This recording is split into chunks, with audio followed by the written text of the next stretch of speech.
শোনা যে করে শোনা আল্লাহর নবীর সাহাবী আবু বকর তৎকালীন মুসলমান হয় না, আল্লাহর নবীর কথা শুনে আল্লাহর নবীর বক্তব্য শুনে শুনে আবু বকর পাগল হয়ে গেলে। আবু বকর বলছে, নবী গো তুমি না বলেছেন মান আহাব্বা সুন্নতি ফাকাদ আহাব্বানি ওয়া মান আহাব্বানি কানা মাই ফিল জান্নাহ। নবী গো তুমি না বলেছেন যে আমার একটা সুন্নতকে ভালোবাসবে সে যেন আমি নবীজিকে ভালোবাসলো, আর আমি নবীজিকে ভালোবাসলো আমি আর ওই ব্যক্তিটা জান্নাতে একই সঙ্গে জান্নাতে যাবে। নারে তাকবীর, নারে তাকবীর।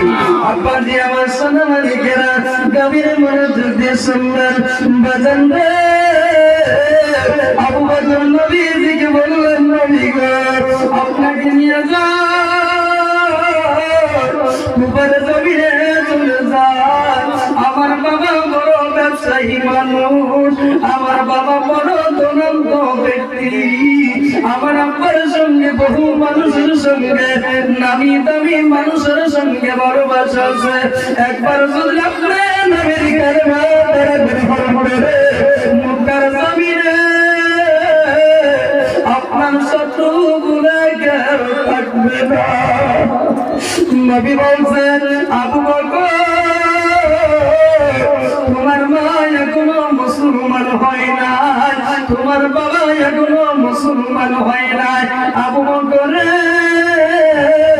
তুমি যদি কালেমা গ্রহণ করো, তোমার আব্বা আম্মা যদি বুঝতে পারে তোমাকে বাড়ি থেকে তাড়িয়ে দিবে, তোমাকে ঘর থেকে বাহিরে করে দিবে।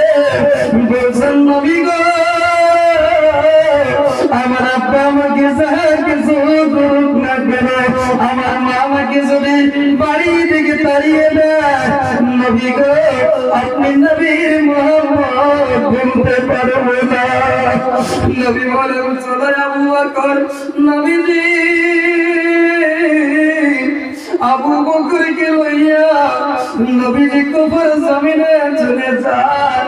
নবীজিকে সঙ্গে করে শোনা, ও শোনা একটু কান্দার ভাব ধরে।